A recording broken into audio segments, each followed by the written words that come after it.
of my life, kind of. Welcome to Conspiracy Theories with me and them. Hello, everybody. How are you doing on this very fine Thursday evening? I can hear them a little bit better. I am a lot later on this live than typical. It's getting close to my bedtime, but I'm just riding on this excitement of the movement moving, multiple movements moving, converging, coming together. And yes, we were having a bit of a chat, a bit of a laugh. If you do not know, this is two very esteemed, distinguished guests right here. We have Alexa Nikolas from Eat Predators, and also you may recognize her from one of your favorite children's television shows that's now ruined for all of us, including Alexa, Zoey 101. Well, I guess it's good and bad, right? Because you've gotten some healing out of the recent. We'll let you talk about it, actually. I was just looking at your short. It came in my feed about opening your gift from Britney and all of that. And I was just reminded of how much has actually, like, big moments like that have happened. So maybe we could touch on some of those or something. And also, friend of the channel, Melanie Veronica, also my close, dear personal friend as well. And yes, I was just explaining to Alexa and Melanie how I jokingly and not genuinely do believe that this world we live in is run by demonic clowns, but y'all already know about that. So Alexa, thank you so much for coming on. I have been receiving a lot of comments ramping up, especially lately on everywhere, begging for us to collaborate, begging me to have you on. So here we are. And also, even if I didn't get those comments, it was a long time coming anyway, because we have this dear distinguished friend as well, Melanie. So thank you for coming on. You have had a very, very busy last, like, what, 2 weeks since the documentary?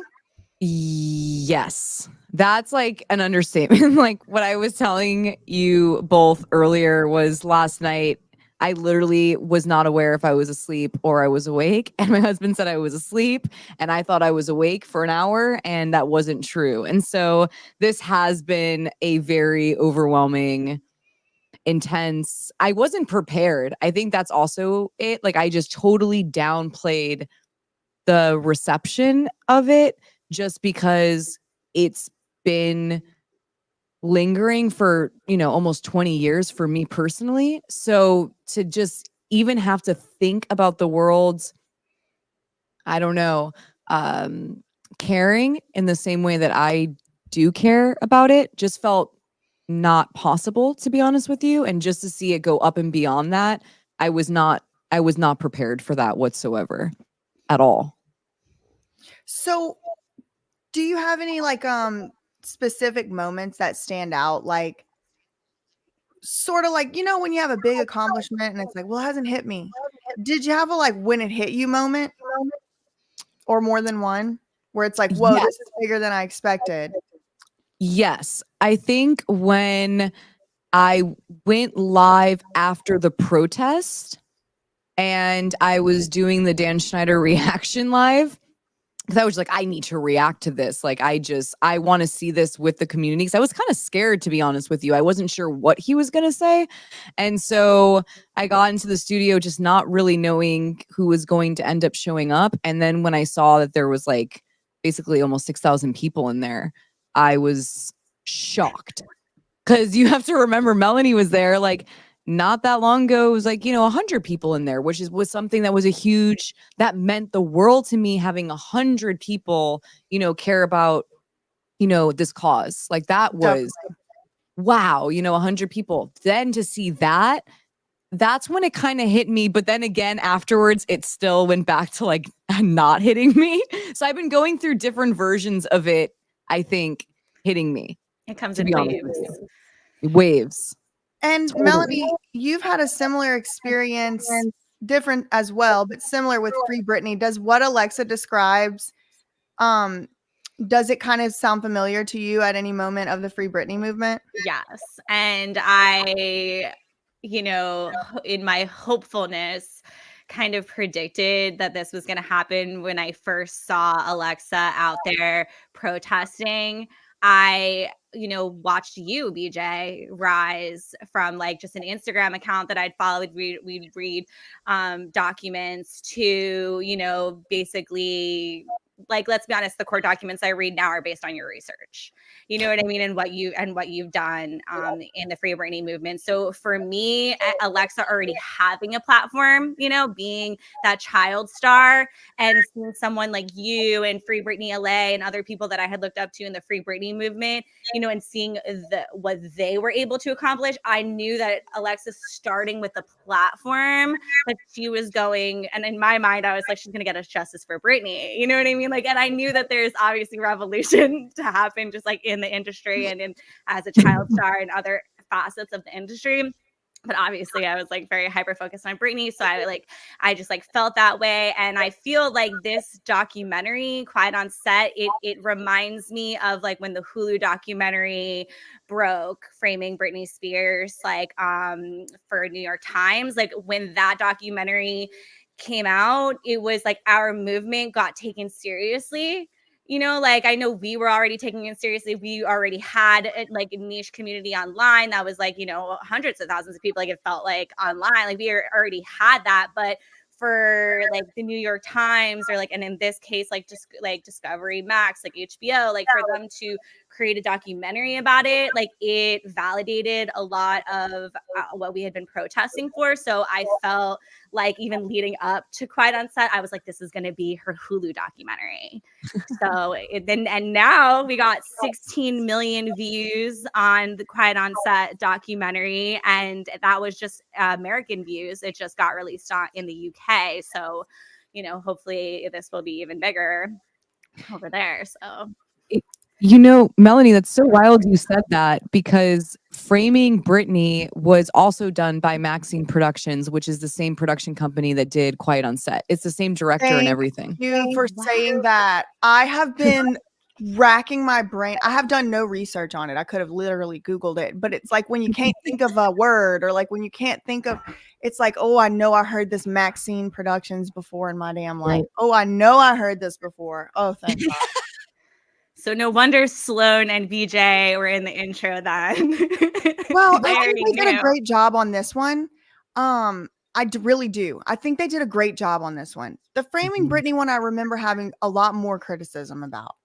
But I could see how it's made by the same people. I could see the similarities, and that might actually account for why Melanie and I feel like when you, Alexa, are describing the whirlwind of, reactions and kind of processing through like the thing you've been caring so much about. People are calling you a conspiracy theorist.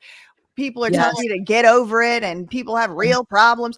And then literally overnight, thousands and thousands of people, like my sort of moment for that for me was whenever Prem's friend from work texted him and said, I saw Brittany's my offline name. Well, I go by BJ, but Prem calls me Britney, so his work friends do. He's like, I saw Britney on that Free Britney documentary. And it was like, oh, like it made it so far that a guy who I had access to, I couldn't get him to care about Free Britney. But the New York Times makes their documentary and puts it in his living room. And now he's wanting to, and it's cool. I actually liked it. I'm not complaining about it. I thought it was cool because it showed me that even though I had criticisms about it, there could be, the message could get out to someone who I wasn't getting to anyway. So maybe there's more to be said, but at least they kind of, that's, I could see both sides of it though. I mean, if you really want to know, but.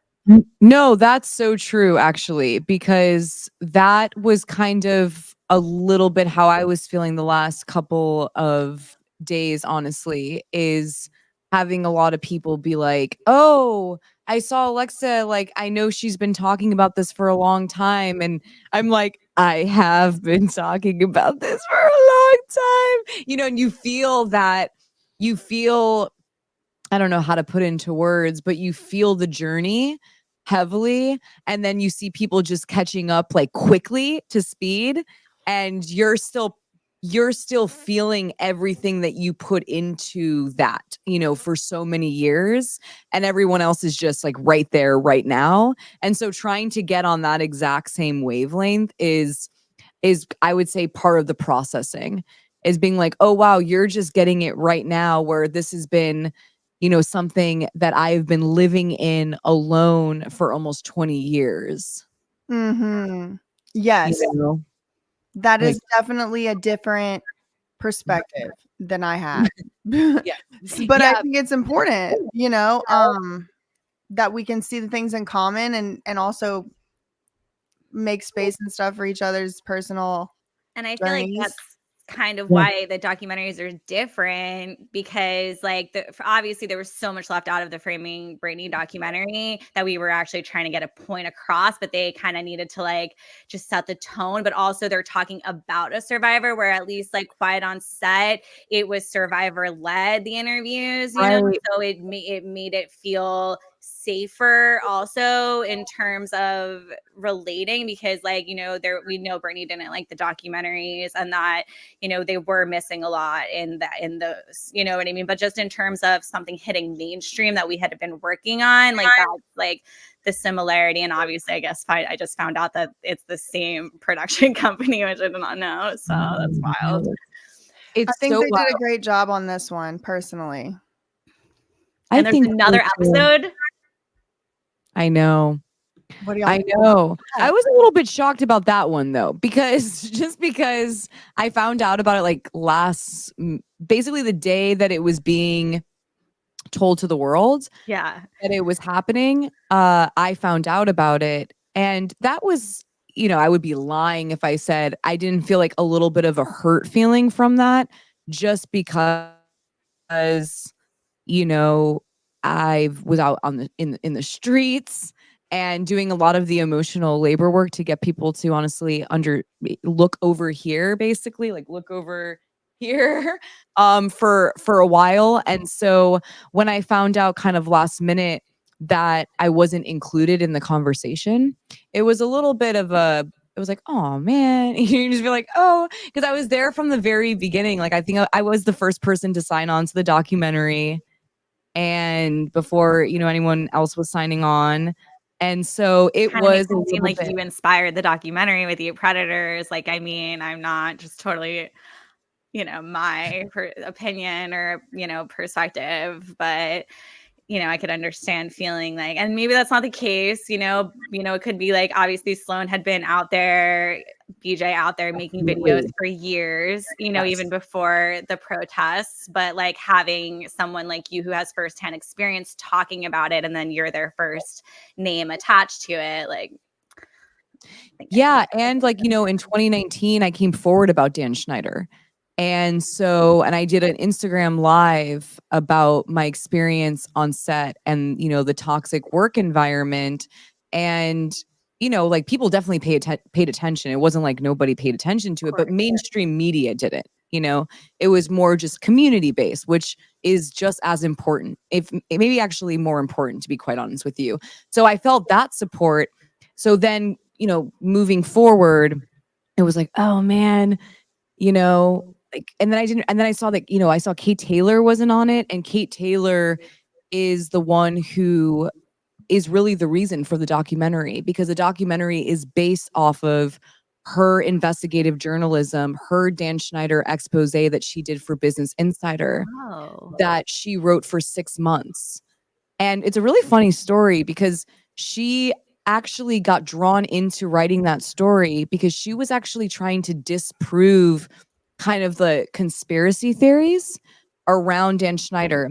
And so she gravitated towards that article to go, why are there all these YouTube videos, about this Nickelodeon creator, and what's really the truth here? And pretty much, I think within the first month, she realized, oh, wow, like shit, there's reality here. There is a lot of truth. Yeah. And it became the Dan Schneider, expose. So when I saw Kate Taylor not there too, I was like, wait a minute. But other than that, it doesn't matter, because it's not about even hurt feelings or people. The most important thing is now having this conversation, basically everyone now is kind of chiming in on that. And that I think is going to be very impactful if and when someone starts to present legislation when it comes to child stars. And so I just think it's no matter what, everything's a win-win when it comes to this, because the impact is all that matters, really. I saw Alison Stoner was like working on legislation for child stars now. I didn't see like what type of legislation or look into it yet, but I was definitely curious too. I know she had been like talking about this like earlier on as well. I kind of like, I don't know, it makes me sad actually when I think about it, because I kind of like had thought certain people were gonna kind of like lead us forward, and like one of those people, I know is controversial, but I saw like Aaron Carter doing that too. So I was like, I don't know, it makes me sad when I think about like those times when I was like first, I don't know, feeling like this was going to happen. You know, it was like when you first went on the Vulnerable podcast and like Aaron Carter was supposed to go on. It just felt like all these child stars were stepping forward to make a difference. Like I remember that's when I first heard about Alison Stoner too, talking about it. So, but I need to look into what kind of legislation she is working on right now. Yeah, I was just talking to her the other day, actually. She reached out. I mean, sorry, they reached out to me, and we were talking a little bit about, I don't think Allison has watched the documentary yet because they're going through their own personal situation right now, but they're basically reaching out and letting me know that they supported the documentary and can't believe like how fast like the impact was on it, and then to reconnect later. And I feel like every child star really kind of needs to come together for this to happen. Like it can't be one, it can't be two. I'm hoping like literally all hands on deck. Like doesn't matter if you are down with the other person or whatever. You're just like, we're all for this one cause, and we know how much this matters and how much we wish someone was doing this for us when we were little. And so it's like, it's almost like Back to the Future kind of that's what I've been feeling like this whole couple weeks, actually, is like a Back to the Future, vibe, where you feel like you're going back in time but also saving the future at the same time. Like your childhood selves are like coming to the present right now to change the laws so that you could like, I don't know, go backward. But like, I mean, I've had this conversation with BJ actually on here where it was like, okay, we have to have like so many different types of solutions in place, because like when I think like just now when I think about that, it's like there were child laws in place that they were just ignoring. So like I've had this conversation with BJ where it's like, how do we actually enforce the laws? Because it's like, what about the child labor laws that they, according to the documentary, were also ignoring? Yeah, through like emancipation. And even for me, when I was 16 years old when they made me take my proficiency test, which basically the proficiency test gets you around having to work child hours. What? And my agent basically told me like, we're not gonna like keep you around, honestly, if you don't take the proficiency tests, because there's a lot of roles going to over 18 to play your age, and for you to compete with that, you would have to like essentially almost like drop out of high school, and you're like, when I look back at that now, I'm like, wait a minute, that doesn't necessarily sound good at all. But that was a way, like not even emancipation, proficiency test. What is a proficiency test? Like, I don't even know. I've never heard, like, should I look that up? It's like gives you like, yeah, you should. It like from my knowledge, it gives you like a GPD. Is that what it's called?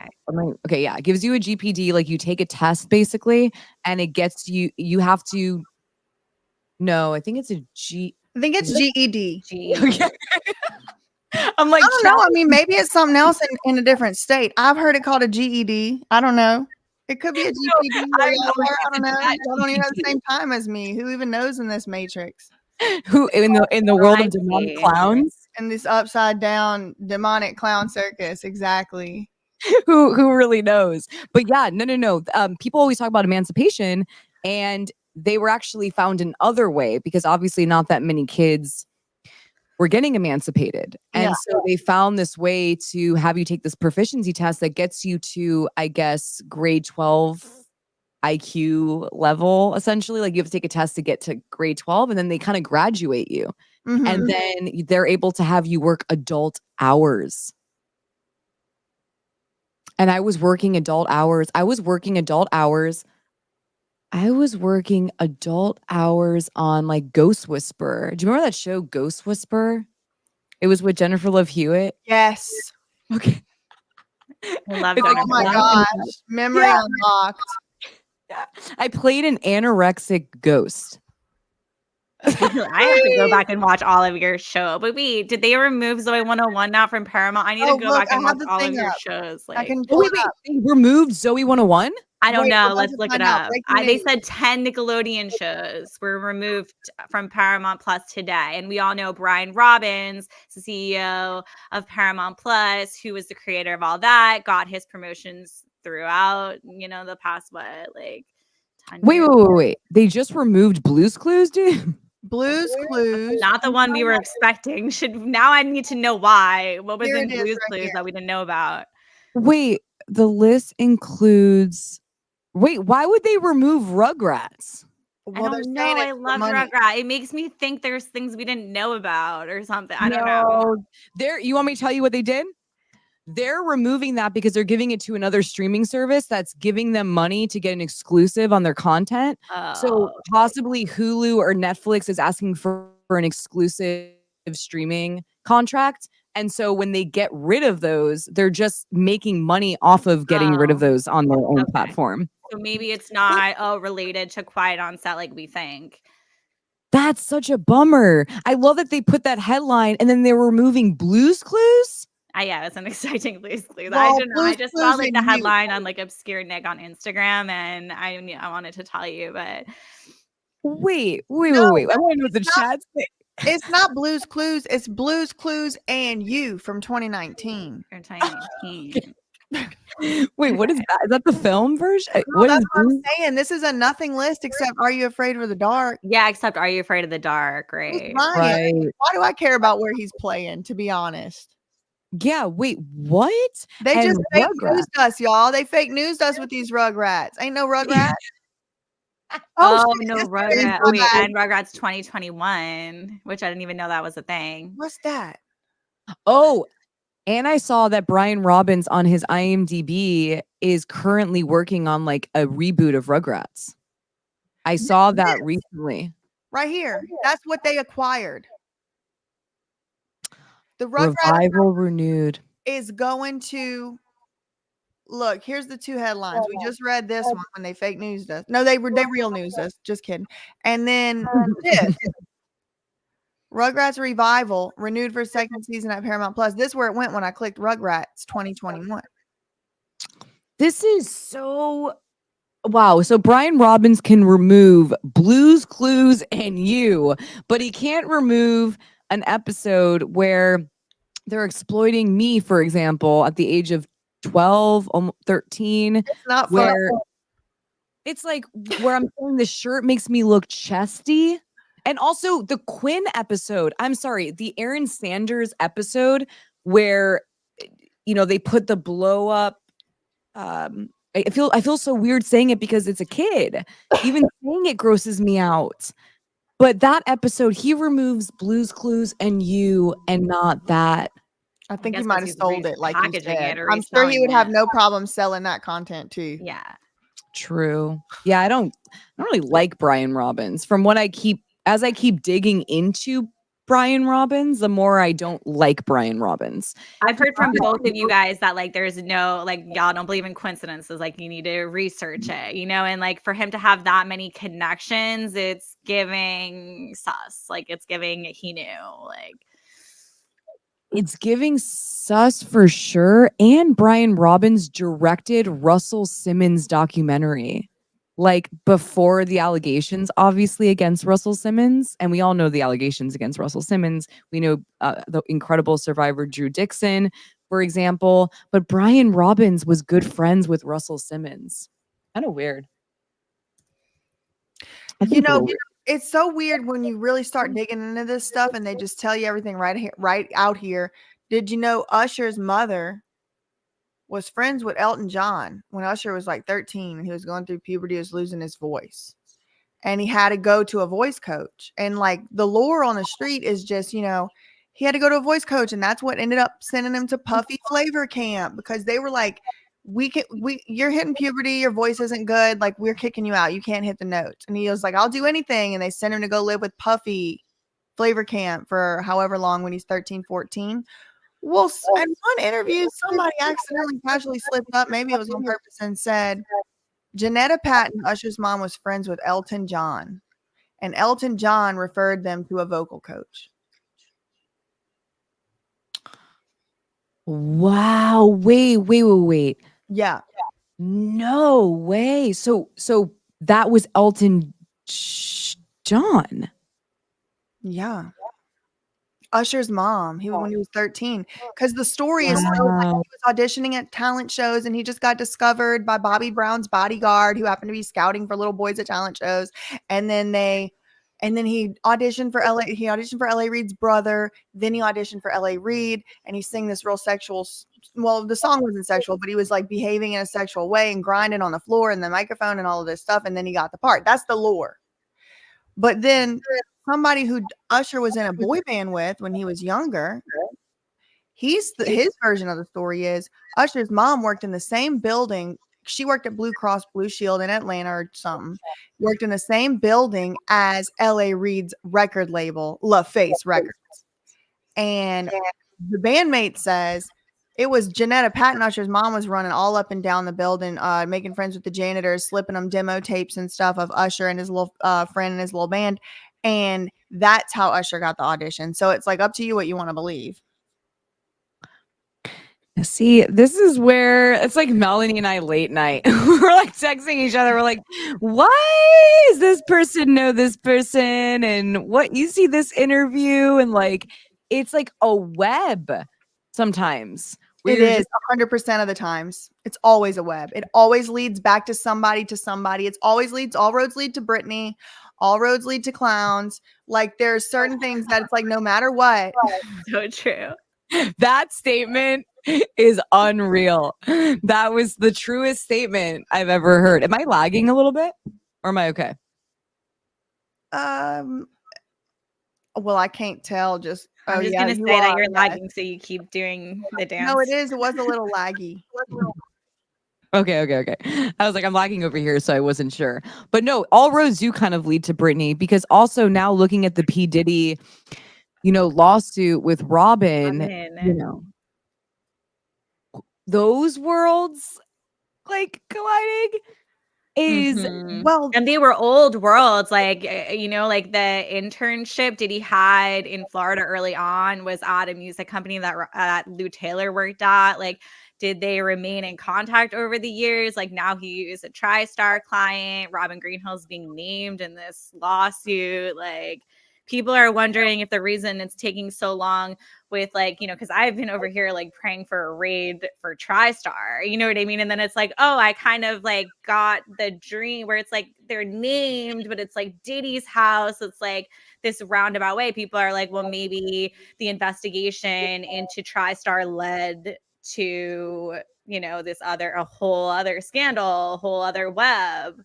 Right. I think backwards. I think people actually got fed up with Diddy and started suing him for real, because he really is like, the allegations in this RICO lawsuit are that he and his son went into a bathroom. Somebody heard GUN shots in the bathroom. Those two leave out, the son and father, Diddy and the son, they leave out. And then the guy is still laying on the floor. That's the allegation. And no one has heard from or seen this man again since that. So I think, in my opinion, I don't know, girl, I'm just speculating, that he really was just being too reckless. And then people were finally starting to be like, let's all, like, survivors, like, let's speak up or whatever. Also, he's probably made some enemies who are powerful. Then I think what's going to happen, or what's perhaps already happened, is maybe they were already trying to go after Lou Taylor anyway. Maybe they were trying to avoid having to go after her, because it's going to take a lot of very smart people and a lot of money to go after her. Like, it's going to be a very, very hard thing to do. She's gonna pull out every stop because she has all the money from all the celebrities allegedly. So maybe they've been knowing, but they just needed something really big that was gonna stick. I don't know, but I think the Diddy investigation is gonna open the door to Lou, to Geffen, to these, what are they, Azovs, the ones in the Palm Beach, what's their names? Maloofs. Oh, It's going to go to Larry Rudolph. It's just going to all come down. It is a house of cards, and it's going to come down. And I think P. Diddy is the doorway. It's almost like he got closed in on, like there's just too many leaks. It was like Britney, justice for Britney, and then it's like the survivor movement of like, hey, we're gonna create these lawsuits for things that have happened in the past, like, and us having the platform now to support that, just even in the mainstream, or the laws changing where they could open up previous cases, or not open up previous cases, but you know what I mean. The statute of limitations would let you do it or whatever. Limitations. Yeah, so it's like almost like he got closed in on. What's the deal with Geffen? What's his name? Oh, David Geffen. He's just like a rich, like, mogul type that's got his hands in all of this stuff, and he's like, he comes up often. He's got his name on the side of a building at UCLA. That's where Britney was 5150'd, and the whole plan and scheme was orchestrated. I have like a file on him. I could probably whip something up together. I don't have anything specific on my mind right now, but it's like him and the Getty comes up a lot, or like stuff around there. It's just like all roads leads to these people. I mean, most roads lead to Britney. No, he's coming into he's even coming into, when you said that, I was like, wait, that's literally what someone was telling me that basically, even when it came to Open Secret, the documentary, for example, that some people said that their main goal was trying to expose Geffen, or whatever his name is, and expose him, and they weren't able to, and it was kind of a disaster project, and everyone started fighting basically behind the scenes, kind of when they weren't able to. The main goal, kind of what people were saying, is that Open Secret was supposed to get that guy. And I guess, does he go after young guys or something? Like, what's the deal with him? Does he have any kind of history of that? I have no idea. Okay. I have no idea. And Melanie's like, let me. I know. I'm like, taking notes for later to research. Like, I don't know. About Open Secret. I know. I watched Open Secret and was like freaking out and texting Alexa the whole time. Like, I was like, it's a ring. Like, I've never been more convinced. Like, it's just, you see the same people over and over and over again. And I've been following this girl on TikTok. I forget her name, but I saved her things. I'll post it. But she's basically making this like web of like, because I'm kind of curious of going back further, where it's like when we go back to Growing Pains, that's where let me bring you all the way back here. You know how every boy band is kind of modeled on the one before? So if you go back to like one of the big first ones that we know about from the 70s or whatever, it's Jackson 5. That's a Motown band. Motown is implicated even here in this lawsuit against Diddy, right? So it's still a major player. And so the founder of Motown Records is Berry Gordy. And he was a genius, musical genius. He's responsible for some of the most iconic talent, in the world ever. And he's like a couple removed. He's like first, second cousins with Jimmy Carter through a common grandfather. It's like a third grandfather. There is like one of them's great, and one of them's great, but they share a grandfather, Berry Gordy and Jimmy Carter. It's on Wikipedia even. I mean, that's not, just go look it up.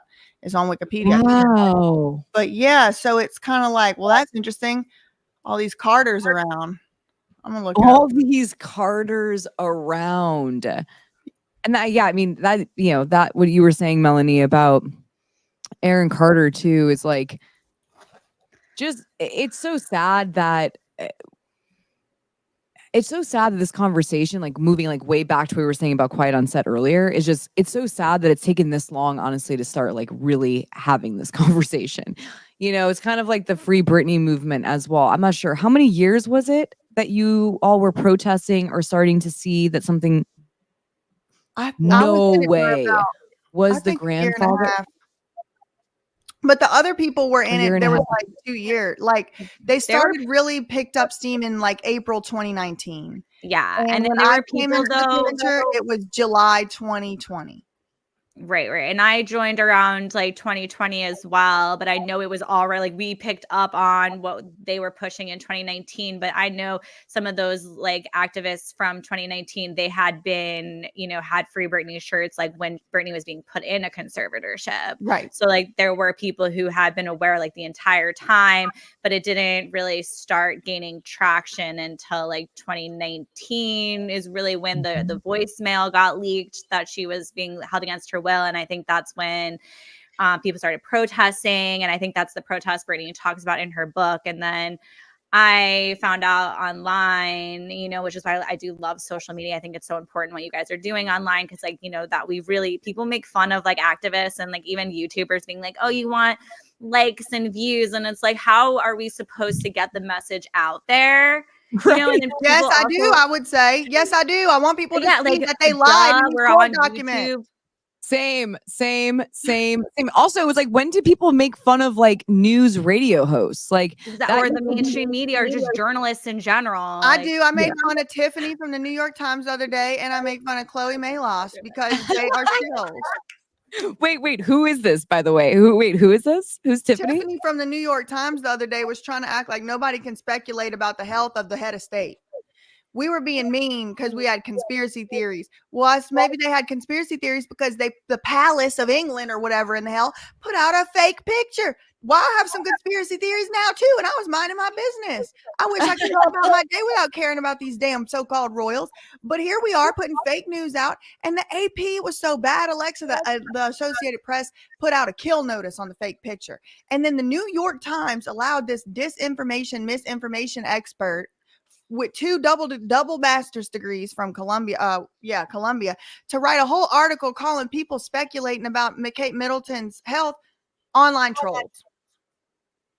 Wait, that was honestly also really weird. That photo, I'm sorry though, like and I wasn't even able to really dig into it, but I just remember scrolling through and seeing the photo and then them zooming into it and just being like, why? What's the point of this? Why is it so photoshopped though, by the way? But now obviously we understand. Because something's wrong with her. If she was well enough to come out and take a picture, she would have done so. Right. I've seen enough on the internet to know you can make a very, very believable fake photograph. I've seen, that little Meet Billy that they got Kendall Jenner. They got whole fake videos of her, and it is uncanny how real it looks. I can't even believe it. I don't even believe it's fake. You know what I mean? Like my brain won't even believe it. I know. And it's like you putting out this freaking remedied AF picture from the palace, and then you're gonna gaslight people and call them online trolls. No, these are the people who already fought in wars and died. Ancestors died fighting these idiots, and they're still over there trying to tell us what to do and lying in our face. Keep it to yourself over there, weirdo. Like, why do I need to be brought into this LARP? I'm not, because people were correcting me in the comments. Like, you need to call her Princess. Her name's Princess Catherine. I am under no obligation sitting over here in my house in New Jersey, United States of America, to live action role play with y'all's weirdo cousins marrying each other over there. Okay. I'm under no obligation to call that a princess. And so that's my stance on it. Wait, I'm in no obligation to call them princess. Married to her third cousin or whatever.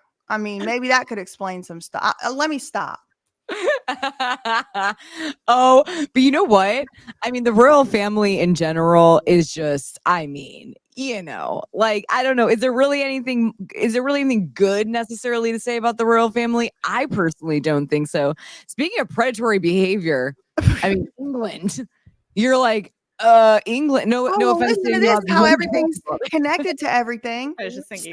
Lucian Grange, the head of the UMG group that's named as a defendant in the Diddy lawsuit, he is knighted. He has been knighted by, I guess, none other than Prince William, soon to be King William, with no wife or with missing in action wife. And he's knighting the guy who's the head of UMG Recording. What? Why we got British royalty running our record companies? Wait.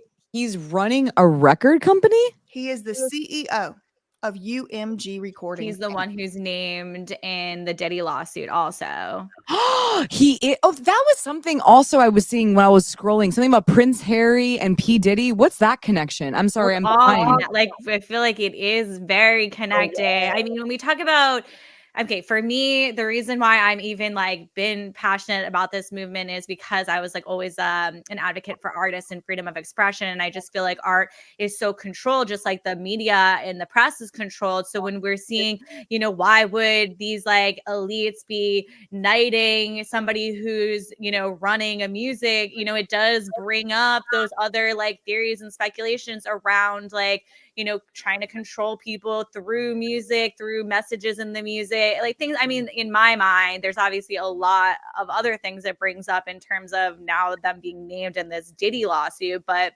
yeah.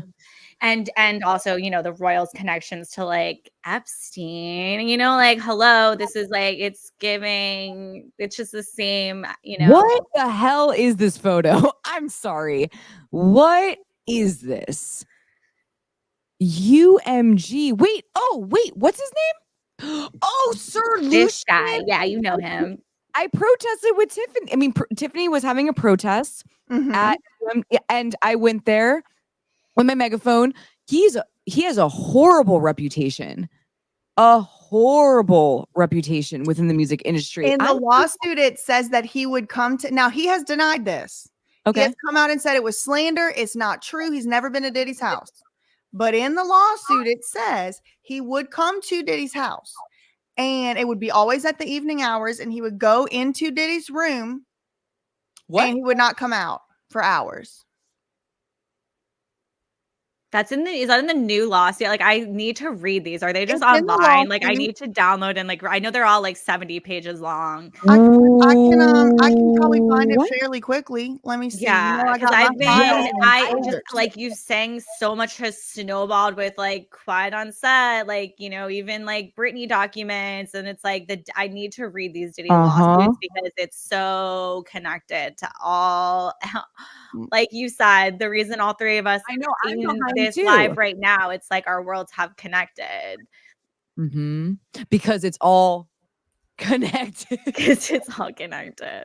I mean, it really is, though. I mean, it legit is all connected. Wait, that is wild. First of all, I mean, we have to remember even Cassie's lawsuit.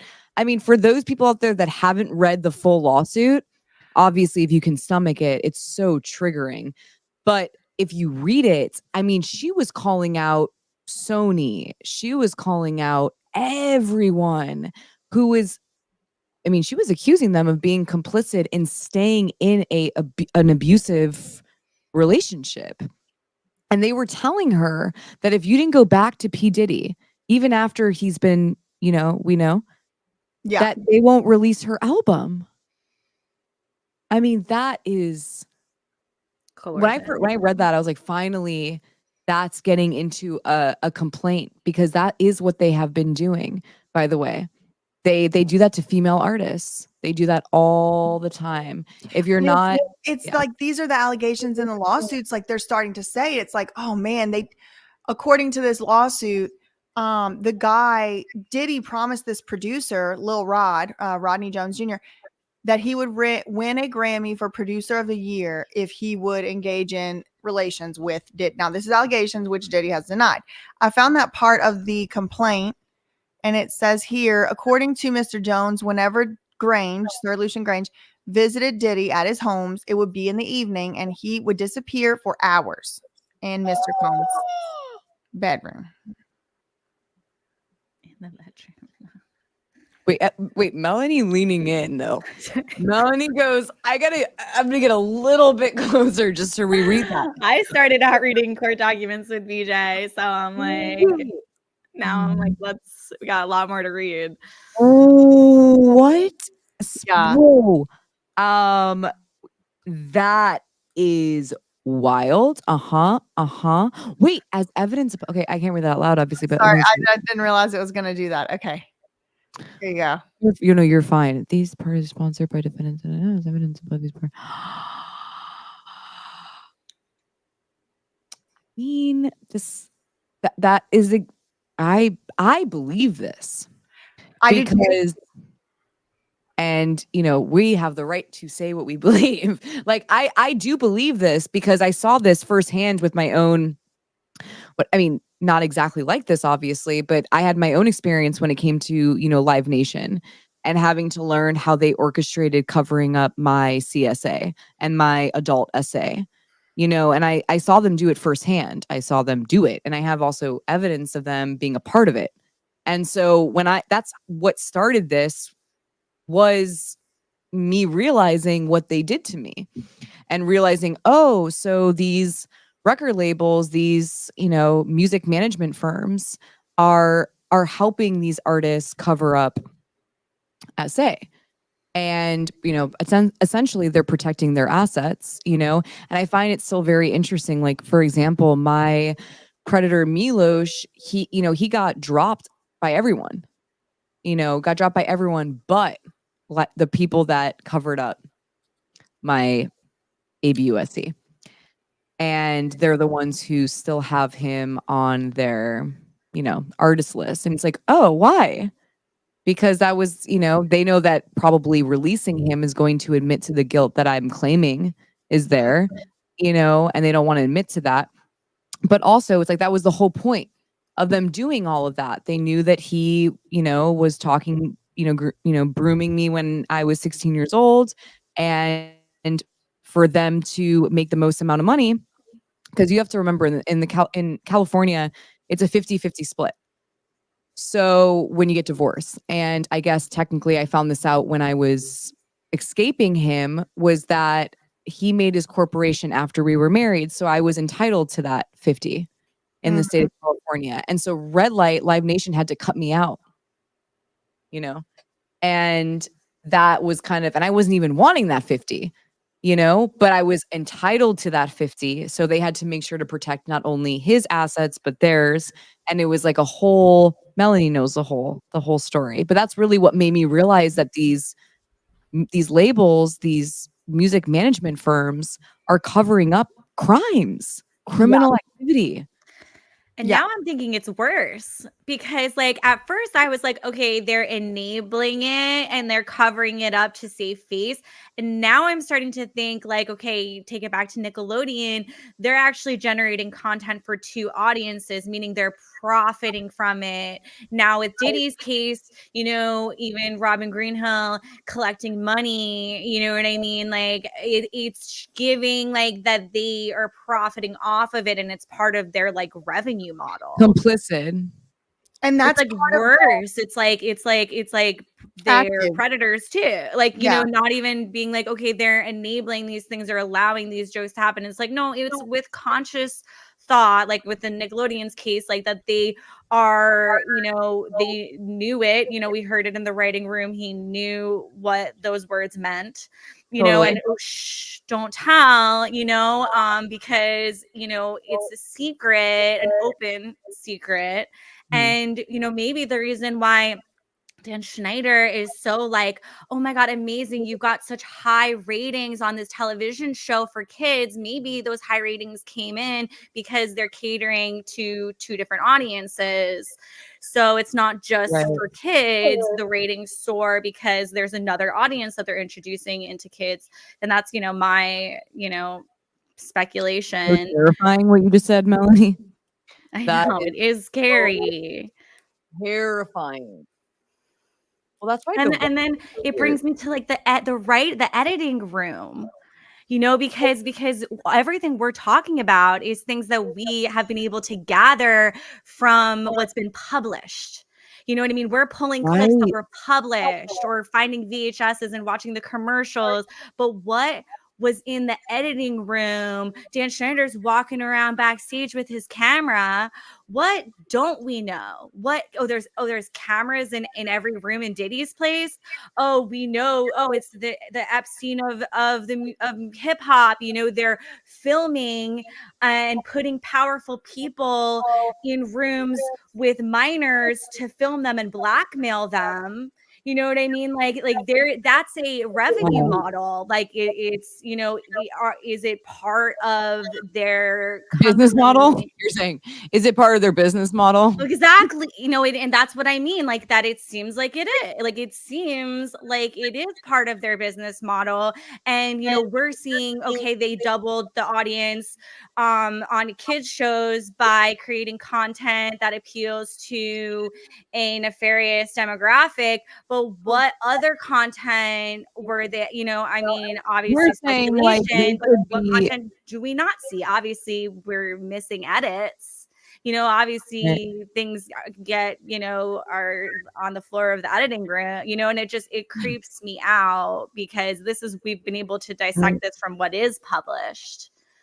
Right, because you're saying like like there might have been things that were not allowed that Nickelodeon would not approve of. This is what sadly and just so gross Or was published around. approved. And so there could be other things, but what really grosses me out is what you just said is that honestly, I do believe that's true. I do think that predators are at the top and the bottom. Like they like to point at the ones at the bottom because the powerful ones at the top can discard of them and be like, it wasn't me, basically. You know, that was him or that was this other guy. And so they're able to just wash their hands clean by getting rid of and discarding, honestly, that person. But really, there are predators at the top. And that's why for so long, the predators at the bottom were getting away with what they were getting away with. Or they're the ones that get scapegoated, like now with Brian Pack. Like, you know, it's like they like, and I'm, you know, I'm not saying that, you know, obviously that needs to be like, there needs to be accountability there. But what I'm saying is like, you know, I almost see 3 levels to it. Level 1 is just these disgusting predators who are preying on children on set. Level 2 is like they're catering the jokes to 2 different audience to build their ratings. Like I'm speculating. And level 3 is like, is there blackmail that's happening with other elites that they're bringing in, you know, that then they could control by having footage of that, you know, which is like kind of like the Diddy allegations, the Epstein allegations. So, you know, it's almost like 3 levels to these predators that I'm just thinking of right now, you know, but it's creepy. It's beyond creepy. You're horrifying. Nightmares, stuff of nightmares. Also, blackmail does happen. I mean, that is definitely a way that we've learned from Epstein, for example. Epstein, you know, that's exactly what he did do, was he would get people into circumstances where they did something that they would not want anyone to know about. And then he had them like that. And actually, there was a psychiatrist that I met along the way during my lawsuit. And she said that something that she really noticed about predatory behavior is they get you to do something that you feel so much shame about that you would not, even if you know it's not your fault, you would never want another living soul to even know that happened to you. Yes. Kind of like what Dan Schneider did to that female writer, you know, that thing. You know, it's so like that is, I don't even know how she was even able to sit there, to be honest. You know, it's so, you feel the shame, you know, even through the screen watching her. And so predators will do that where they want to create the most shameful experience and have you, you know, sadly be a part of that. Again, it's usually your own will, is usually coerced into it. But for you, you just don't even want anyone knowing that. And so I think also P. Diddy was able to get away with things for a very long time, specifically because of how much shame there was around probably circumstances that he orchestrated.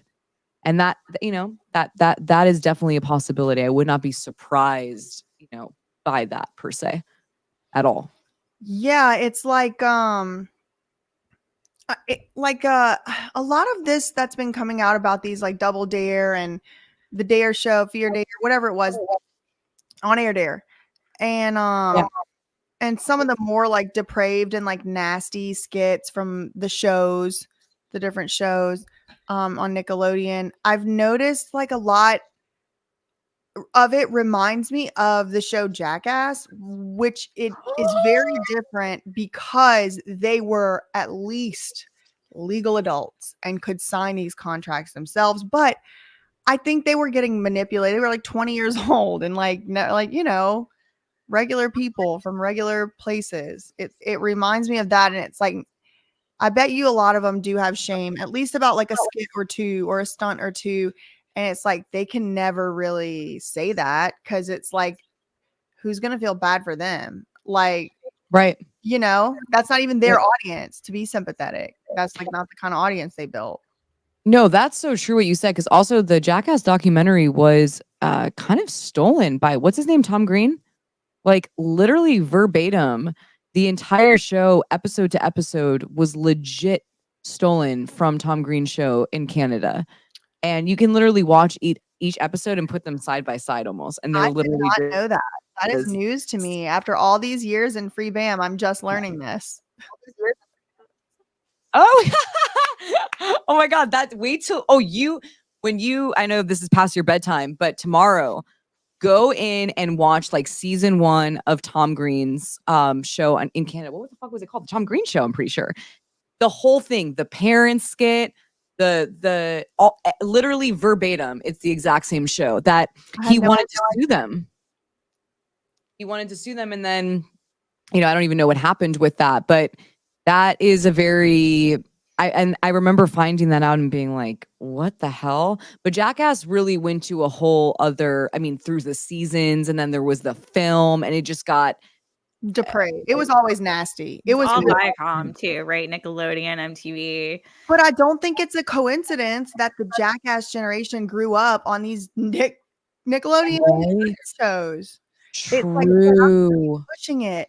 How do you keep, like, if you look at even like the splats and the colors and the action and the skateboarding, and they were pushing yo-yos and skateboarding on us at the Scholastic Book Fair. We were primed to like skateboarders. So then they put them on TV, and then they gave us one of them that wasn't quite so messed up as the rest of those freaks. They had to have some good old boy on there, which ended up being, of course, Bam Margera, who they were relentlessly mean to because everyone on set was jealous of him. Yes, I said it.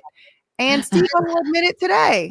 He'll admit it today. I'm always jealous of Bam. I've always been jealous of him. So, I mean, I'm not saying anything they don't say.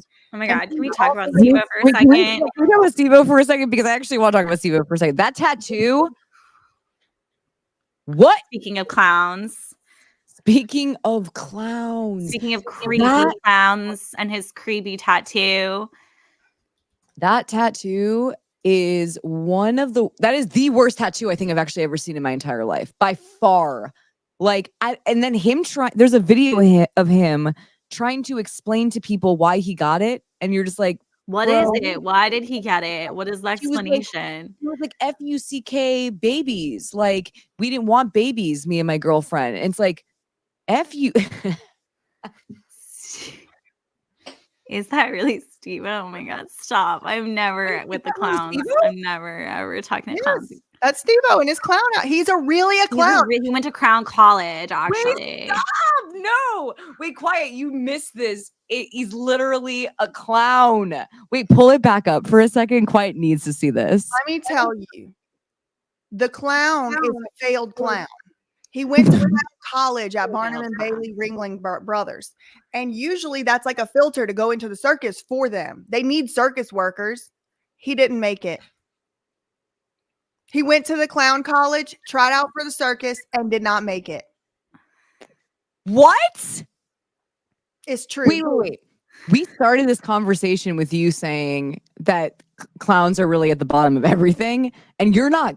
Now I've already kind of believed you then, to be quite honest with you. Now I actually I believe you. All roads lead to clowns. So creepy. It's like, because like they can hide their expression, or like they're kind of like tricking you with like the way that they like paint their face, you know, and like, but then the kid thing is so weird.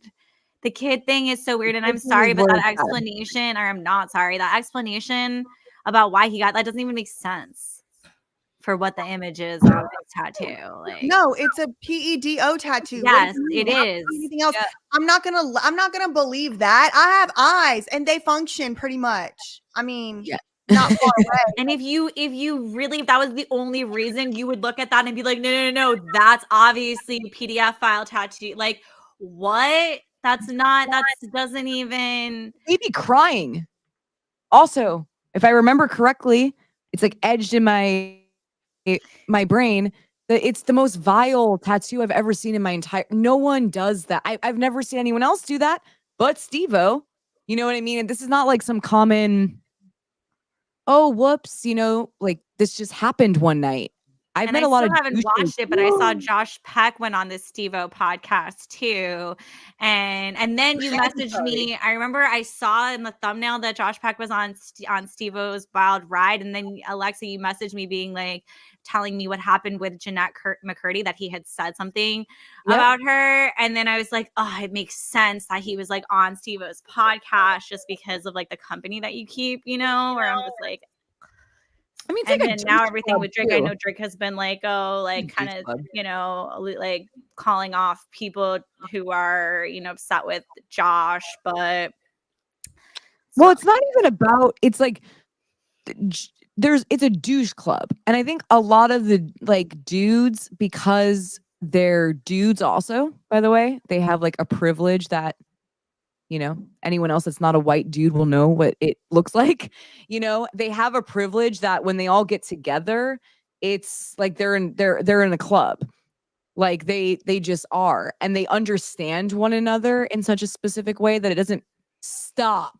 No. So scary. It is giving John Wayne Gacy vibes. Okay, so how about that, Alexa? How about that? I'll give you another one. For our everything leads to clowns theory. Why is it that Brian Pegg had a signed clown photo in his? I know. Why is the clown popping up in this story? Here's another one. At the Backstreet Boys celebration party after they got signed to Jive Records.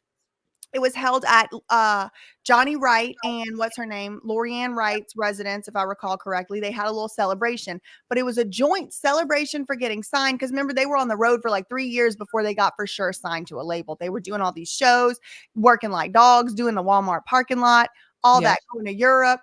So they finally get signed. They have this party. The night of the party, this 1994, okay? Drag queens and stuff is a big part of our culture right now. But in 1994, think about remember that time of the world or whatever, you know, different. And in the homemade video footage, Lou Pearlman also made homemade videos, just like Dan Schneider, back in the back scenes. What he's doing with the videos, I don't know.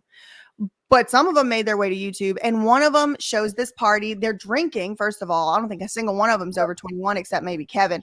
And they're drinking. Little baby 13-year-old Nick Schneider's hiccuping, drinking out of a thing. And there's 2 people dressed up like clowns, and they got them in the back rooms, and here's somebody filming them getting dressed, and they're tucking with duct tape. At the Backstreet Boys, Nick Carter was 13 years old. I did not know there were clowns at that party. I know what you're talking about. Nick Carter wasn't in the room when the tucking was happening. Someone was in the room filming him.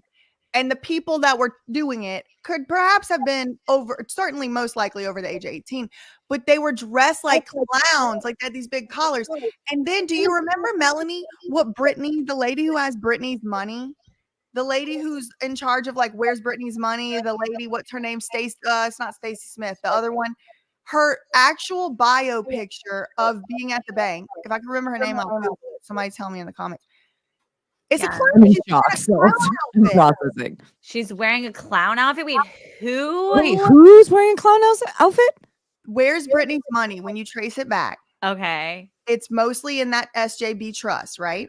Yes. The 2004 revocable SJB trust. Mm-hmm. Well, there's pretty much one administrator over that whole entire thing over at the Morgan Stanley. Wearing a clown outfit. No. And it's not just Morgan Stanley. It's not like a building sitting there on the computer all day. It's a lady. It's a person. The person in charge is wearing a clown costume as her professional picture. She's like one of the first women. She's the first woman to go to Princeton or something in the first. I feel like I remember you posting about this actually. Like you're like a clown, another clown. That's why when you were talking about clowns today, Alexa, and I'm like, oh, we're going in BJ's live after this. Like I was just like, dude, this is so parallel because we call it the upside down clown world, but it's not for no reason. I say it. Well, honestly, Melanie, when I started saying it, I didn't even know yet. I know. about the You were clown. just saying it like because it's like, oh, you're a clown because of like I might have guys are being manifested cultists and you know you're it's upside down world because of them trying to, you know, just what these people in power, what they're doing. You know what I mean? It's like not, it's like inverted, you know. So I get why you initially were saying it, but the constant clown imagery is so creepy, and just the fact that John Wayne Gacy is now tied into this. And I don't know if you watched like this clip. Alexa played it today in her Eat Predators live stream. I mean, it's Brian Peck as a clown in, what is that show called, Alexa, that I was in? Dan Schneider's show, Guys Like Us. And he plays this on clown called Nickelodeon. Mr. Happy Pants. And it's the creepiest fucking thing. Like, it's so creepy because he's like waiting outside the door.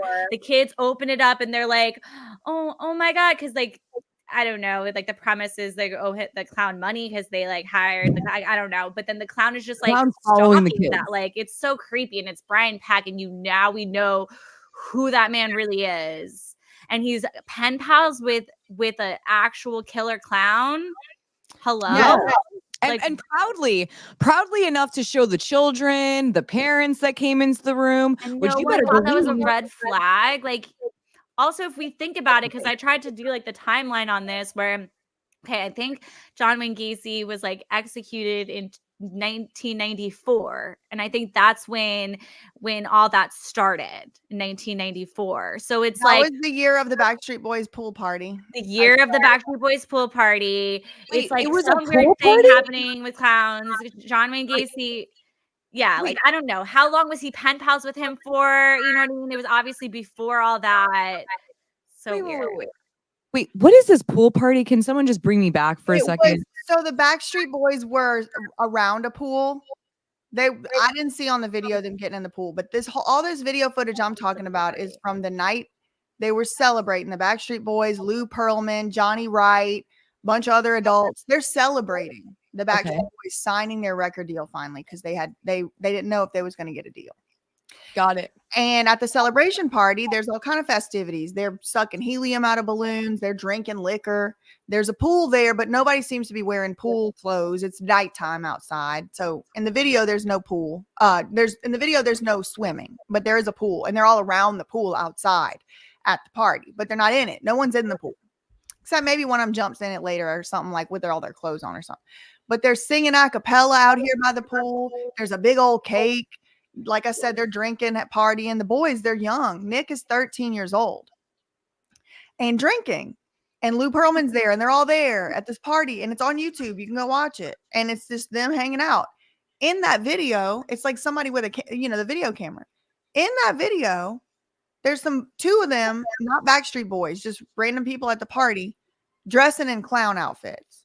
But not just dressing in clown outfits, they're tucking with duct tape in 1994. Wait, what is with the duct tape? They had duct tape? You know how drag queens used to tuck historically? Oh, okay. I see what you're saying. Yeah. It was like drag queen tucking. Yep. Mm-hmm. You can watch it right now on YouTube. What? That's like the first thing I'm going to be watching like Open Secret and stuff. Like I started also realizing where it's like, oh, they were using these pool parties for like investors too. Like it's the same tactic over and over and over again. The BJ Investigates Backstreet Boys, because I cover it in there. And then you can get the story of the other stuff I found, and then, or you could watch it, after. But I do think you should watch both. The actual footage on YouTube and then that, because I found some other stuff. There's a guardianship. All of it. All the parts are there. All the parts and pieces. All of the playbook. Like it's like the playbook. We're like realizing, like we kind of broke down like conservatorship playbook, conservatorship or jail playbook, right? And even the other elements of like the 5150 and like all just of how they're putting people in control. But then when we go into some of this other stuff with like preying on these kids, or like maybe that's even the earlier day, maybe the conservatorship is a little bit later, earlier days, like it's guardianships, because it's children, and power of attorney. They would just say, if you don't sign over a power of attorney, I'm not going to be your manager. Like Larry Rudolph did to like child through who the power of won America's Got attorney. or UK Got Talent or like that Britain's Got Talent or something. They like Larry Rudolph wanted to put her in a guardianship so she could go on tour, but she didn't like want to, and it's like good choice, because that seems to be what they try to control. Yeah. Wait. That made so much sense to me, BJ, what you just said. Through power of attorney. That's how they're doing that. They want the power of attorney. Wait, can I hear them? Oh my God. Yes, I remember this Who's now. that? I remember you found this, BJ. Who the fuck? That's a clown. Alexa, they trying to tell us out here. What they trying to tell us. This is the person who is. Is that a professional photo? Yes. And she's the boss. Altera Wealth Management. Altera Wealth Management. That's who's got Britney's money. The 600 million. Well, it's not 600 million. I don't know how much it is. But the SJB Revocable Trust, all of Britney's liquid assets that she chose to put in there, that's left, are being managed by that woman and her team. According to court documents. I mean, girl, I don't know if they tell the truth in those, but That's but wait, I'm still trying to process that. That's a professional photo and she's in a clown outfit? Yes, I'm on the website now. This is their website. So weird. You guys. That is by far the weirdest shit I've ever seen. That's her right there. Okay. Wearing scrolling like dress. What? Okay, whatever. It's almost like they do this to fuck with it, or it's like I don't know. It's almost like they do this on purpose so that way when we say it, we sound crazy or something. You know what I mean? Where it's like, why are they doing that?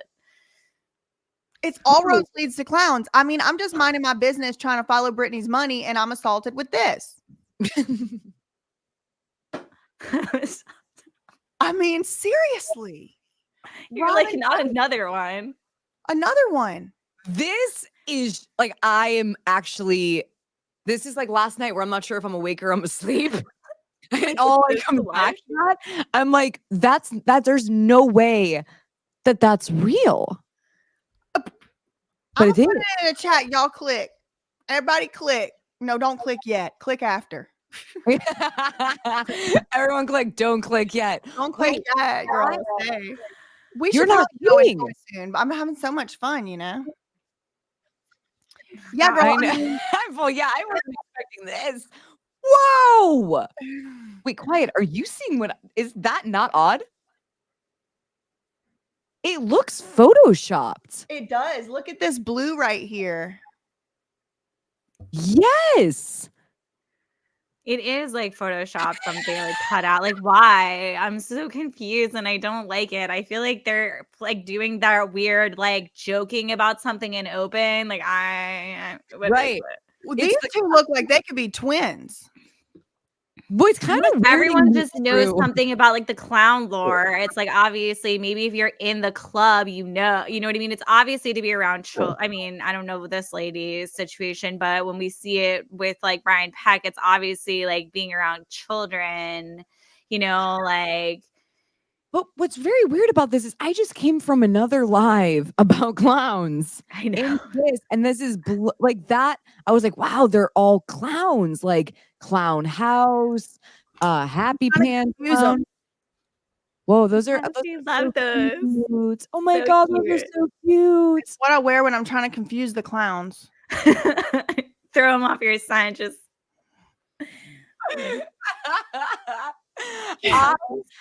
Do you think Diddy knew any clowns? Oh, you know what? That's a good question because oh shoot, hold on. It's like a legit question at this point. Like, did he have clowns at the white party? Diddy, no. So I've been looking at all these different lawsuits. Another one I have looked at recently is the WWE lawsuit with the employee alleging a lot of the same stuff that Cassie and a lot of people are survivors are alleging now. Well, that guy has the Insane Clowns on the wrestling all the time. The Insane Clowns posse, which I'm not trying to, throw them necessarily under the bus. Apparently they have a lot of fans and things. That's fine. But y'all, I just got to notice the clown. Yes, I know what you're talking about. They always scared Forgot me. about that. They scared me too. When I was little, I was I always don't so like a scared. clown, really. And not like when I look at my like I was just looking the other day through some old like photos because I wanted to find this one of my mom with her Cabbage Patch doll named Beverly Cora. So cute. And it's all these clowns. I was born in 1990. They was dressing us like clowns. Everybody was a clown. Like my grandpa was a clown. I'm like, why are y'all dressing? It was like in the 90s, clowns were like poop emojis in 2015 or whatever. You know what I mean? Like it was just clowns. So See how long I weird. gotta dig to find a clown. I mean, even just this in I and of couldn't itself. remember that. What in the hell? Why'd they have me in that? That's for clowns. That, oh my God, wait, is that you? You're Yeah, so that's for cute, clowns. though. So They have me cute. dressed like a clown. though. Have you just like a clown? You What know the you're hell is that? And then this, look, literally, I just opened the pile, a clown. No, not the clown in the photo. I'm crying. Look, you see how I feel about the clown? Crying, yeah. I You was see one how I of like felt? invite the princesses to my party, or like I liked magicians too. I but wanted clowns are nothing to do, sus. nothing at all. And I then would look, like literally the magicians next more than picture. clowns. I'm not kidding. My mom's a clown. No. Those Wait. two pictures were in a row. Those were in a row. I'm like, Where Wait. did you get those? Like I know they're Wait, old, but wait. like you just like you were like, oh, let me go through these old pictures, and you're like, they're everywhere. Wait, yes. I'm scared now. I'm gonna start noticing it. You know when you like someone else Number notices 23 something? is really clown. Y'all, there's a clown on the boardwalk in Venice, and now I'm gonna be giving him the side eye. Like, There's a clown on the boardwalk. yeah, There's he's clowns like always everywhere. Oh, there. Alexa, let me ask you this. He is Stay always away. there. Now I'm concerned. Are Now you I'm gonna set up familiar? some other. I don't know. Are you familiar with the fake tree that gives live birth to Cabbage Patch dolls to this very day in Georgia? I'm sorry. No, wait. What? Is this in your new video? I need to watch it. Wait. What? There's a tree, a fake tree in Georgia. The Cabbage I have Patch heard of this. headquarters is called Babyland General Hospital. And it looks like a plantation, but who am I to judge? And it's a fake hospital for Cabbage Patch dolls. It's been there for years.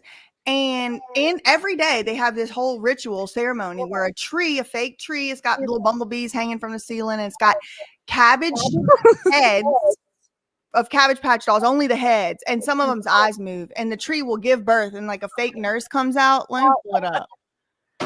It's real. It's real. I feel like I have heard of this actually. Like, It's weird and it's real. it's like kind of like the idea of like Build-A-Bear, but it was like Cabbage Patch lore, but it's been around since the 90s or something. Wait, what?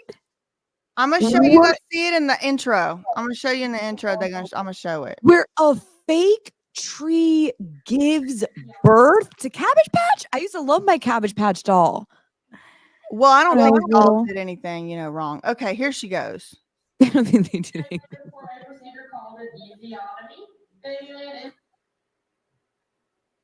Oh my God. She's going to perform a procedure called an easiotomy. Then I was making a The nurse. sound. It's a tree that gives birth to the Cabbage Patch dolls. It's very weird. I mean, the thing is, it's just weird. Like, I don't know what any of this stuff means, but it is very strange. That is the weirdest thing that looked like. Has anyone seen the movie Barbarian? No. What's that Oh shit. You guys need to watch that movie Oh, I remember Barbarian. you talking about that movie. You kind of have to see that movie.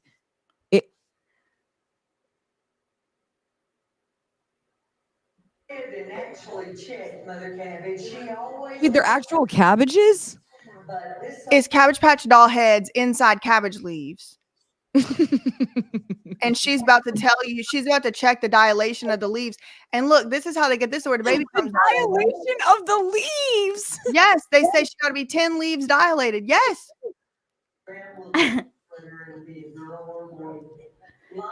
And they got to do a gender reveal, and it's based on color. What? Oh, this who owns the company? Who owns Cabbage Patch? You know what? That's a good question. I wonder who does own Cabbage. Is it Mattel or something? Let Is me it look. Mattel? I always blame them for stuff.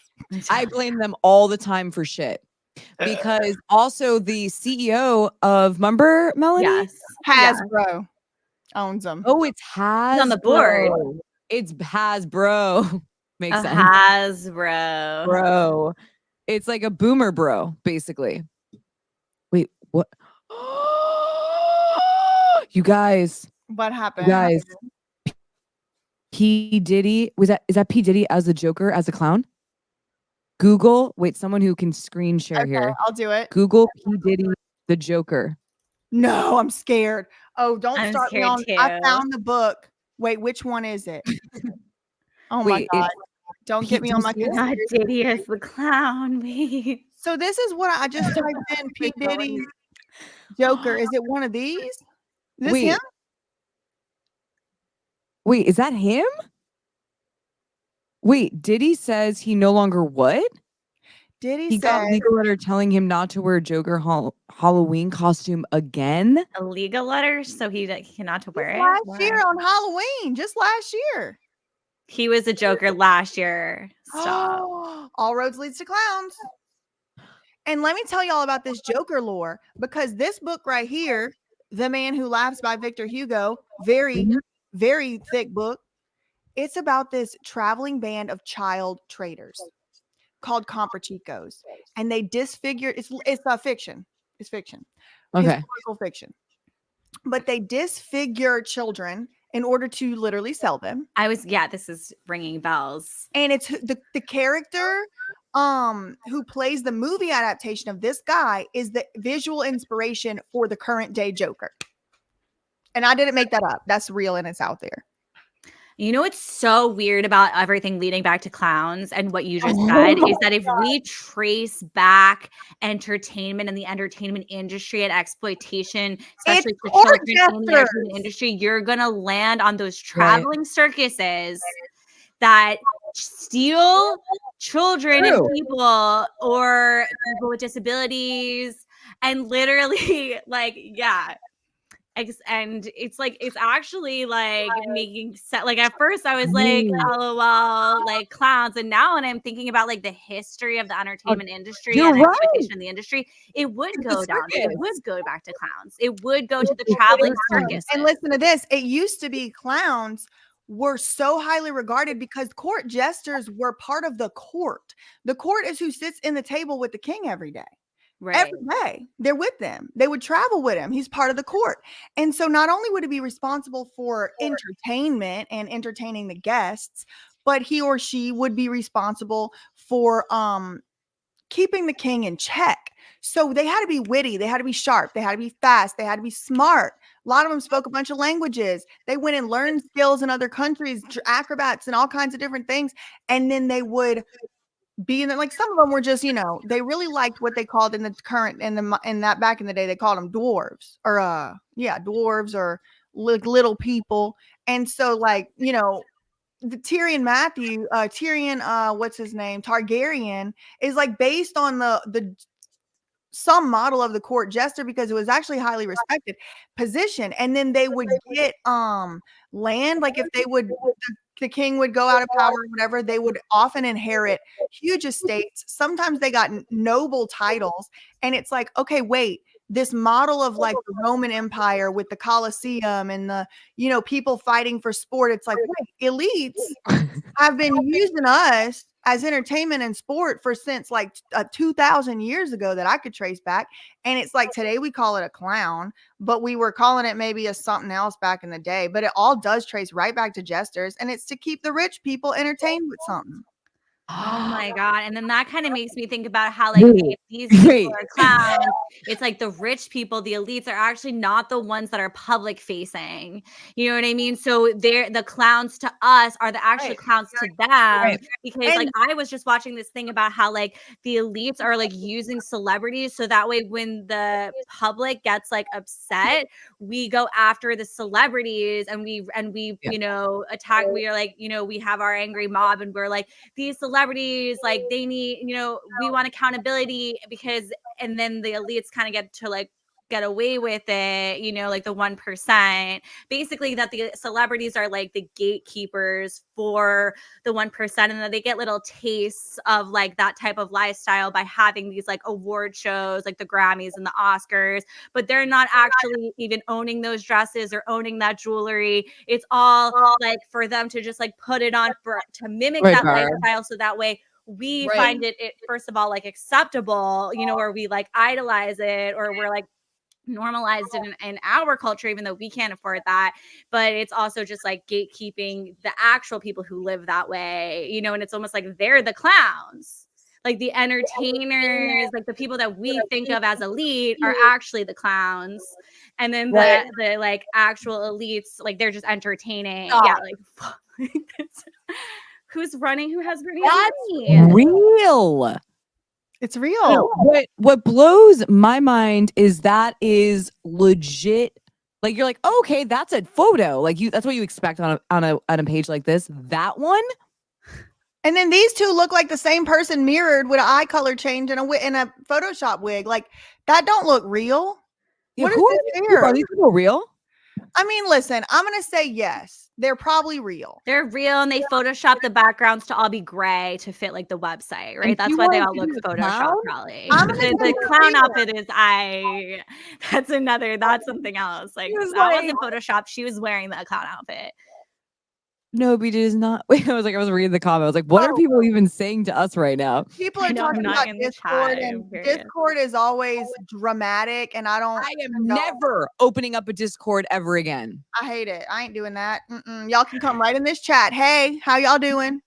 Never. Bear with me. It is so dramatic in there. I never even went in. Never went in once. I knew it. I'm like a psychic in a way, and sometimes I can't. I believe that. I feel like I learned from Britney that it was always like the group chats and like the forums that created big problems and like created fractions in our movement. Actually, that's the thing about it, Alexa. And I told Melanie the same thing. Y'all got to read this book, but this release file. Y'all got to read it. Ever since the beginning of movements, it's the same. Once you get the pattern, you know the pattern. And it's like, you're a conspiracy theorist. Okay, yeah, sure, whatever. Everything's clowns. I'm a conspiracy theorist, but everything is clowns. I really believe that. Everything is clowns. I don't doubt you. I mean, we're on to something with the clowns. Like, I think that this is actually like the beginning of the entertainment industry was the clowns. I am not doubting the clown thing after that. And it's called Discord. They call it Discord. Oh yeah, it's called Discord. Discord. It literally means to divide. Hello. That is so weird. Why didn't I never even think that? That was the first thing I told Miko. I was like, why would I have harmony between people? Yep, that's what Discord is. Look, here y'all go. Here, Merriam-Webster's weighed in on it. Disagreement, lack of harmony between notes. No, I don't want to be discordant. What in the hell? And then people want you to be like responsible for everyone in the Discord. Like it's so like that's so much work, as if y'all aren't doing enough. People get in there that are not, having the movement's best interest in mind. They don't even know what we're doing. And that's what makes it so obvious. They don't understand how much work goes into it either. Like, I just feel like the people who are criticizing, it's like, well, first of all, like even just the fact that y'all have your identities out there is so brave, and like a lot to consider even in that. Plus how often you guys are going live, the research that you're doing, protesting, you've been back and forth to the courthouses, VJ, like it's so much. And then obviously your whole entire lives, your background, you know what I mean? Like, hello, like I just, that's why on like my page, I always try to like push like, hey, like, let's all be kind to each other and kind to this community, just because I've seen the way people attack, and they always attack the leaders too. I've noticed. They always do. And honestly, the final boss at the end is the ones that's real nice to you. And and they act like friends, and they act like they're into the stuff you're into. And then that you let them in on, that's what gets used against you. and they'll just twist that knife and they'll just start trying to expose you. And it's like, you could expose, girl. Like, this is who I am. Alexa just went through that. So I literally was like, I've never heard something so like, well, I was like, yep, I know exactly what you just said there. I wanted to connect you guys from like even the beginning, Alexa. Like I've been like, oh, connect you to like BJ and like even Free Britney LA because I seen how much they have gone through. And I think it's just part of being a leader in this space is kind of realizing it's just part of being a leader. That's it. That it's just part of leading movements. And it's not like, thank God, most of the movements I've been in so far don't have just one leader. But this free BAM stuff, I was kind of the only one beating the drum for a while as far as like in long form YouTube videos and making them consistently and stuff. And just as soon as I started asking people to help on the investigation, because I started feeling like I was going to get taken out somehow. I was telling people like I didn't want to die. Like I just feeling like right as soon as I was feeling that, it wasn't long before old girl got a fraudulent, now has been struck from the record restraining order based on lies in court against me. And she was able to successfully stop me from being able to talk about her for like 3 months. And in that time, then people started making videos because I couldn't anymore. Thank God. Someone Rabbit Hole News, she might have been in here earlier. She started. Oh yeah, I know Rabbit Hole. I've just seen down the rabbit hole. She's good. Bunch of people started making videos, and then some of the people that started making videos, girl, they was the infiltrators too. How about that? How about that?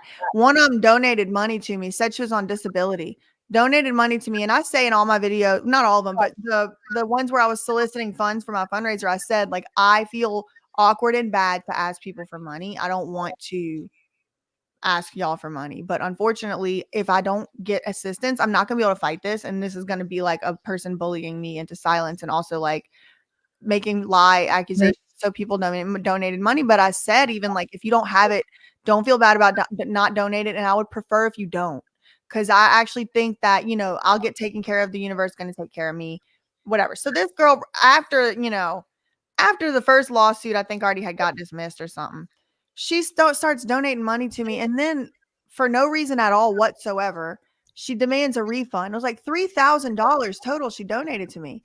And then she's like, give me the money back. And it's like, that money is spoken for and accounted for, girl. That's not mine no more. Like, no. And also, no. What in the hell? Give it back for what? Oh, this kind of shit. I know. Yeah. It's like it's a donation, and like it's a trick. It's like the mainstream media, they have funds for this stuff.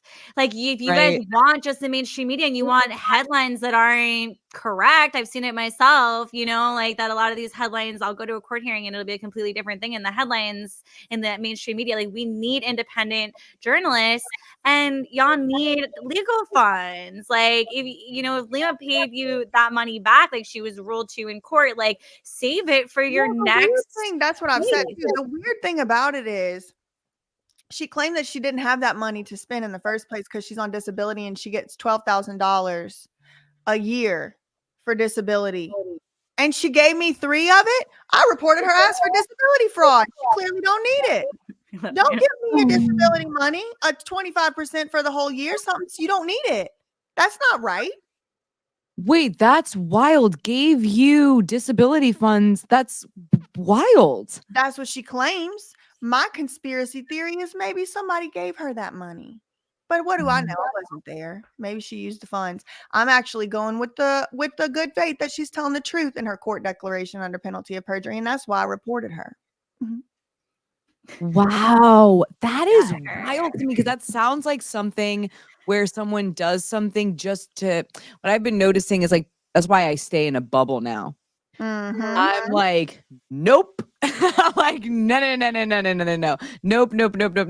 But I noticed that people will do things just to do that kind of trickery. Like it's specifically to do something to then they have the next step planned, if that makes any sense. It's all these things that you think someone's just doing. Their whole plan depends on you and me and their victims behaving in ways that they expect. And even if they have these algorithm decoders that can detect the future, nobody's going to detect what I'm about to do, because I can't tell you what I'm going to do. I can't even tell you what I'm going to do tomorrow. What I'm going to make a video about, I don't know. I'll find out tomorrow. cabbage patch birthing. Wait, no, trees birthing Cabbage Patch Kids. Well, I already made that one, so probably I not. will never unsee that. No, but we need to find out who. Well, I guess Hasbro, but maybe you should dive into who owns Hasbro. Well, it's a good point. I want to know who Hasbro is. That is so weird. I'm sorry, Melanie. Is that not weird? And so it's all. And they measure her dilation with a That's salad so weird. tong. Okay. You know the dilation measurer? They use a salad tong. That is so weird. Is this like old? I feel like Cabbage Patch lore is like from a boomer or something, like, or maybe even a silent generation. She's cutting That that umbilical cord. She didn't wait. She's hitting its butt. this is a great. By the way, this is a great way to wrap this up. In a way, I feel like this part is like this is the most insane thing I've ever seen in my entire life. I think. Look at him. Like, help me. Help. We stuck. What is this? Whose idea? Now, some people were saying they went when they were little and it was fun and it was fine. You know, I don't know. Some about it feels very weird to me. But if people like it, y'all, I mean, I guess there's way worse stuff. That was no. I'm gonna watch that video tonight. It's I gonna be have crazy. actually. There's like multiple videos. I want to watch that clown Carter video. I want to watch. That one is so. Oh, that one God. really. I'll send Melanie a list, and then Melanie, you can Okay. decide which ones you want to forward over. I have some clown videos I could recommend. Yeah. We should do this. We should do I this. usually once a send the month. BJ Investigates because it's like easier to digest them. Like we had watched like the Amanda Rabb story together, and Alexa was floored by that documentary. So Which documentary? when we watched BJ's the Amanda Rabb story. That was I've never watched something that I could not believe what I was watching. It was so impressive. I couldn't even believe what I was watching. I looked at Melanie. I had to pause it like how many times? Like we needed to digest.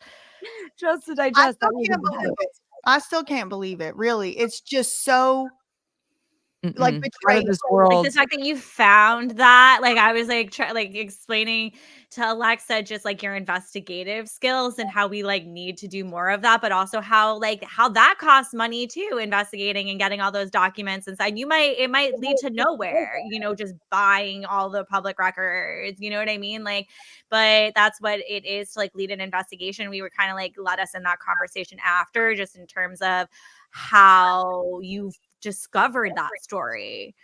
Well, and to be fair, there was a few people trying to say stuff, but they didn't have as big of a platform, and some of them, for whatever reason, it just didn't catch on. But thankfully, there were those few people who were saying stuff when it was going on, because that was the only kind of like candle in the dark that made me know for sure I wasn't, you know, crazy. I wasn't wrong. Like it was confirmation in a way. And so I do want to give credit where it's due. But yeah, I mean, nobody had actually found the actual fact that Amanda Rabb cause of death was not marked on her autopsy report what they said it was marked as on Mark Laita's channel. That nobody had found that yet. But people were just their intuition. People have eyes. We have this instinct. And people did see it. But I mean, I find myself, I consider myself to be lucky that I got to even get all the skills, resources, and types of intelligence that allow me to do that type of stuff. And I feel like I'm just going to keep doing it until I physically, literally just cannot. Because it's like, you know, it's been terrible with this lawsuit. It's like got my cortisol through the roof from time to time, but I'm winning. I haven't lost one thing in the lawsuit yet. So that's kind of cool. I mean, Awesome. as you say, I mean, right? Facts ain't defamation. Facts ain't defamation. I Like, mean, that is honestly the truth. It's the truth. And I'll be vindicated in court. And honestly, this stuff with P. Diddy and all this stuff, it's kind of all just coming full circle. It's all Right. kind of like coming back to roost. Right. Right. No, I mean, I think there is something definitely in the air that I can feel like deeply, honestly. That's Like why I was so everything's happy for kind you of, guys to connect too. Like all of the movements are connecting. BJ yeah. has this incredible investigation skills. Alexa has been doing the protest work on the ground, creating this platform. Like guys both have big platforms. Like I've been wanting to connect to you guys together because this is We just the love beginning, Melanie. Like, I mean, unfortunately, because it's so traumatic already what we've uncovered, but we know that there's a lot more. And, who knows? Maybe I will be making a documentary and manifest it. Oh my God, can you imagine? Yeah. About clowns. About clowns. All roads lead to clowns. About clowns. I'm not kidding. Like, we need a group thread, just clowns. Cause I'm like, how I want to start Googling everyone I know kind of within the industry and see if there's a connection. I was just trying to see if Lima was wearing a clown outfit, but I'm sure you would have Clown already. rabbit hole is a long, dark rabbit hole. And then you start realizing like most of the clowns are actually like dark demonic clowns. And that's why they've always given us the creeps. Yeah. Right. Hiding their face, like pretending to be happy. That's another thing. Hiding, like they look like they're always smiling, but they're not. This book, one of the things they do to disfigure the children is they open up the sides of their mouth.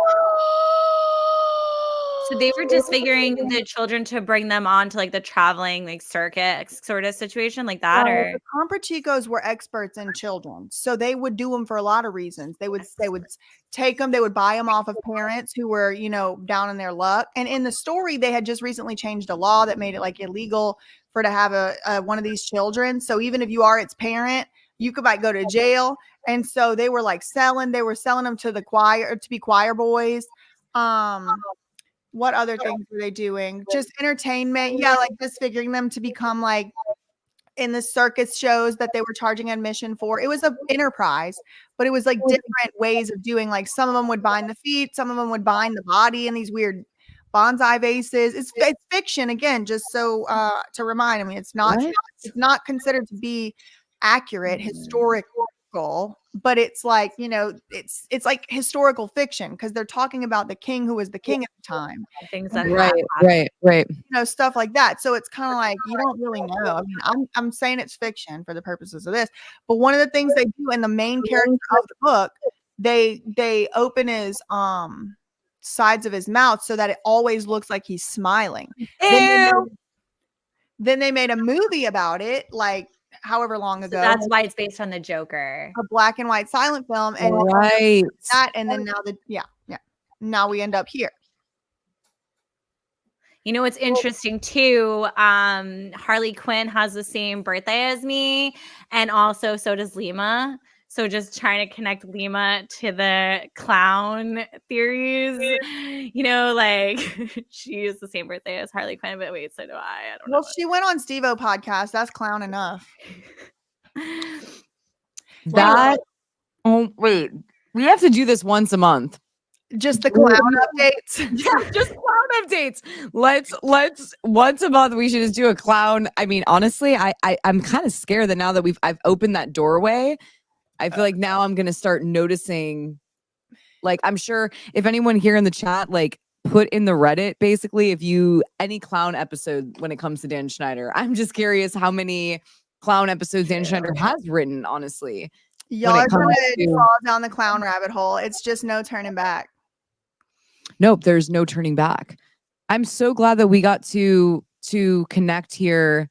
Like, this was honestly, it's kind of weird to think about it because I remember when I first met Melanie, we were talking about you, BJ, and just like talking so highly about you. And now it's kind of strange that it's taken like 2.5 years to get here.